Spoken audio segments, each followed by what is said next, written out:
Bonjour Didier. Bonjour Renaud. Comment ça va? Bonjour à toutes et à tous, ça va très bien. Très heureux de te retrouver. Merci.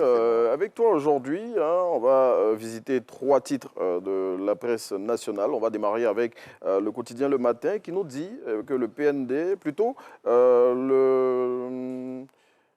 le portefeuille national, global du programme national de développement, estimé à 59 000 milliards, voilà, il a été lancé hier. La mise en œuvre plutôt du PND. Voilà, exactement, c'est l'une des activités économiques majeures de cette début d'année 2023. Et effectivement, le vice-président de la République, Tiemoko Melie-Kone, a procédé ce lundi à Abidjan au lancement officiel du dispositif institutionnel de suivi de la mise en œuvre du plan national de développement. Et vous l'avez dit, le coût global donc est de 59 000 milliards. Pour le vice-président, l'objectif visé à travers ce dispositif est de permettre justement au gouvernement d'avoir sous la main un mécanisme de suivi intégré, inclusif et performant afin de garantir donc la réussite du PND. Ce dispositif a été présenté par la ministre du Plan et du Développement, Nialé Kaba. Il comprend justement 6 organes. Oui. Le Conseil présidentiel d'orientation, l'organe décisionnel, le comité de pilotage, le comité technique, le secrétariat technique, le comité du district et les groupes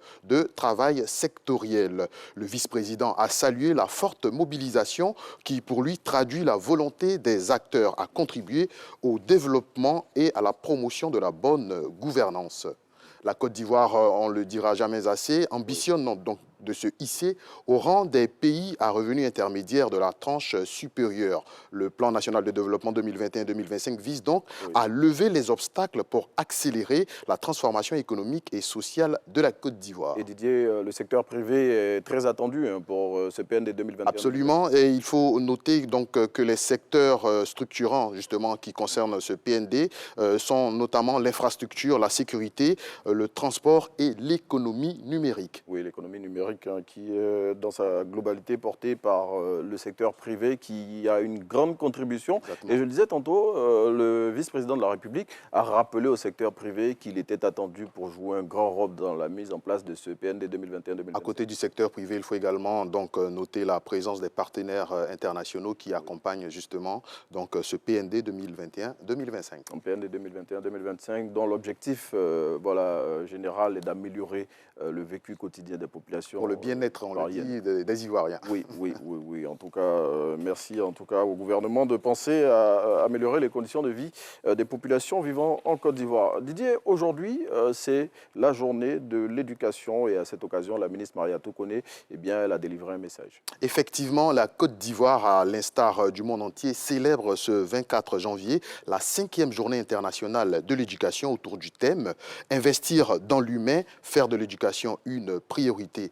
À cette occasion, justement, la ministre professeure Mariatou Kone a salué les importants investissements réalisés dans le secteur. Il s'agit entre autres de l'équipement des écoles, de la construction de nouvelles écoles et de la promotion de l'éducation inclusive pour donner une chance à tous les enfants. La ministre Mariatou Kone a également souligné que le président de la République a pris plusieurs mesures pour soutenir le système éducatif. On peut donc citer la distribution gratuite de kits scolaires dans les établissements. Depuis plusieurs années maintenant. Exactement.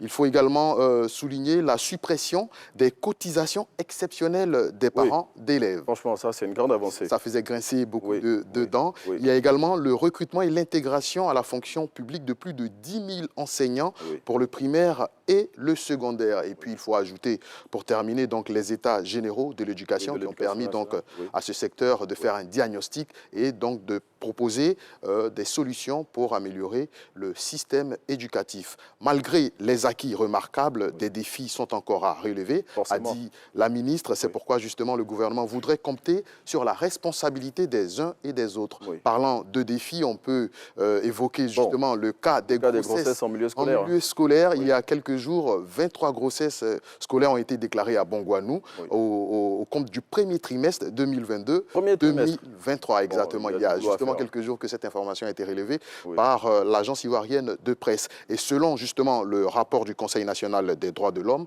34 000 cas de grossesse en milieu scolaire ont été enregistrés en 2022. Oh bon, en parlant de défis, en voilà un de très important et justement, le ministère de l'Éducation nationale travaille à réduire ces chiffres pour donner la chance aux jeunes filles parce que ce sont elles malheureusement qui souvent avec ces cas de grossesse en milieu scolaire eh bien, prennent tous les coups parce que leur cursus scolaire en pâtit. En tout cas, force à, voilà, à Madame la ministre et à tous les acteurs du système éducatif, dont les parents hein, qui doivent jouer leur part aussi. Hein. Absolument. Voilà. Elle a souligné donc dans son intervention, les uns et les autres doivent jouer leur partition, tant au niveau donc des éducateurs, mais également, on le dit toujours, l'éducation commence à la maison et les parents donc ont un rôle à jouer donc dans cette lutte. En tout cas, et puis autre avancée qui a été enregistrée, hein, Didier, qu'on ne saurait passer sous silence, c'est le cas du phénomène des congés anticipés qui cette année a été jugulé. Absolument, le gouvernement, les acteurs donc de la vie publique ont pris donc leur bâton de pèlerin pour sensibiliser donc tous les acteurs, surtout les élèves donc à se détourner de ce phénomène qui ne fait pas donc ça ne fait pas honneur, bonne impression, bonne presse pour donc le système éducatif ivoirien. Et puis voilà, on va, à l'occasion de cette journée de l'éducation nationale, se faire fort de relayer voilà, toutes les informations émises par le ministère de l'Éducation nationale pour que l'école ivoirienne voilà, continue à aller de l'avant et surtout continue à glaner que des chiffres positifs. Absolument. Voilà, Absolument, des chiffres qui vont nous faire voilà, réfléchir. Et puis on va parler de sécurité routière. Didier, tout le monde le sait, le permis à points entre en vigueur le 1er mars. Il faut déjà comprendre ce système du permis à points. Bon, pour éviter de tomber sous le coup de la loi. Absolument, Renaud, c'est dans moins de 30 jours, le système du permis à points entre effectivement en vigueur en Côte d'Ivoire le 1er mars, a annoncé le 18 janvier dernier le porte-parole du gouvernement lors du récent Conseil des ministres. Ce système, on le dira, consiste donc à allouer un capital de 12 points à chaque permis de conduire qui font donc justement l'objet de réduction automatique en cas d'infraction commise par le titulaire du dit permis. Entre 2 et 6 points sont retirés à chaque fois qu'une infraction sera commise donc par le titulaire du permis de conduire. Petite question, ça c'est, on va partager cette question avec les téléspectateurs. Si on suivre à la lettre, voilà, les principes du permis à points, normalement, il ne doit plus avoir de bac dans la ville. Bon, c'est constat qu'on fera à partir du 1er mars et je crois que les conducteurs de Baka vont se conformer justement à cette règle parce que c'est une activité importante qui soulage les Ivoiriens, notamment dans le cadre du transport interurbain.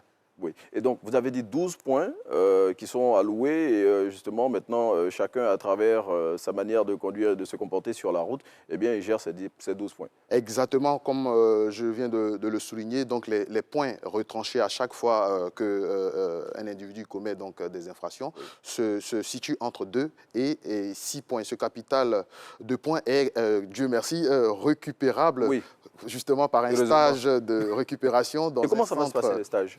C'est un centre donc agréé par le ministère des Transports où le titulaire du permis revient donc pour revisiter donc les différents codes de la route et justement reprendre conscience que être sur la route également c'est être responsable. Exactement. Oui. Et donc, après donc, le stage de récupération donc, dans un centre agréé, on peut également, dans un deuxième cas, récupérer automatiquement après une période de sursis de 2 ans, pendant laquelle aucune infraction ne doit être commise par le titulaire du permis. En tout cas, merci Didier. Bon, j'espère que les téléspectateurs se seront fait une idée du sujet. Et puis, oui, pour terminer. En Côte d'Ivoire, il faut souligner que 1500 personnes sont tuées chaque année sur les routes et 90% des accidents sont dus donc, aux facteur humain. Pour montrer toute sa détermination, dans la nuit donc, du samedi, la police spéciale de la sécurité routière a interpellé 2 individus ivres au volant. Leur permis leur a été simplement retiré pour donc, état d'ivresse sur la route. Bon, en tout cas, c'est le moment de la répression et on espère que ces actions-là vont se poursuivre pour permettre d'extirper de nos routes toutes ces personnes qui font preuve d'incivisme et qui mettent malheureusement la vie des populations en danger. Merci Didier. Merci d'être venu partager ce moment avec nous. Oui. Excellente journée à toutes et à tous. Merci, excellente journée à vous aussi avec votre belle veste jaune Merci. que vous arborez aujourd'hui. Allez, nous on est très contents d'être en votre